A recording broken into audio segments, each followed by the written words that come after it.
দেশের আলোচিত ও সমালোচিত লেখক ডক্টর মোহাম্মদ জাফর ইকবাল এবার হাদিসের উদ্ধৃতি দিয়ে সামাজিক যোগাযোগ মাধ্যম ফেসবুকে পোস্ট করে বলেছেন, একদল তরুণের আবির্ভাব ঘটবে যারা চিন্তায় হবে অপরিণত।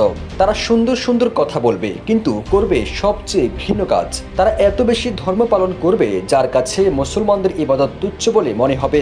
তারা মানুষকে কোরআনের কথা বলবে কিন্তু তা হবে কেবল তাদের মুখে মুখের কথা, অর্থাৎ তারা এর মর্মার্থ কিছুই বুঝবে না, কেবল বেছে বেছে কিছু অংশ নিয়ে আওড়াতে থাকবে। আর এরাই হচ্ছে সৃষ্টির সবচেয়ে নিকৃষ্ট। সামাজিক যোগাযোগ মাধ্যম ফেসবুকে ডক্টর মোহাম্মদ জাফর ইকবালের এমন পোস্টের কমেন্টে নেটিজেনরা করছে নানা রকম মন্তব্য। একজন লিখেছেন, মজা পাইলাম, নতুন মুফতির আবির্ভাব হয়েছে। সাকিব নামে আরো একজন লিখেছেন, গর্তে শীত কম না বেশি। যমুনা ইলেকট্রনিক্সের সুপার এক্সচেঞ্জ অফারে একের ভিতর 3 পুরনো বদলে নতুন নিন যমুনা ইলেকট্রনিক্স। আলোচিত এই লেখক পোস্ট করার 30 ঘন্টার মধ্যে বিভিন্ন রকম মন্তব্য করেছেন 358 জন এবং রিয়েক্ট করেছেন 1900 জন ব্যক্তি।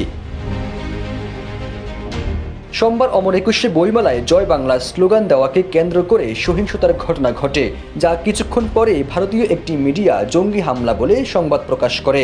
মূলত এই ঘটনাকে কেন্দ্র করেই ডক্টর মোহাম্মদ জাফর ইকবাল এমন আক্ষেপ প্রকাশ করেন। সব্যসাচী নামে একটি প্রকাশনা সংস্থায় ভারতের নির্বাচিত লেখিকা তসলিমা নাসরিনের কবিতার বই বিক্রির অভিযোগে চড়াও হয় কিছু লোকজন।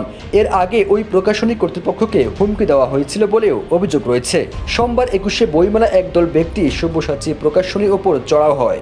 এ নিয়ে মেলা প্রাঙ্গণে উত্তেজনা তৈরি হলে ওই স্টলটি বন্ধ রাখা হয়। এরপর পুলিশ ওই প্রকাশককে নিরাপত্তা হেফাজতে নেওয়ার কথা জানায়।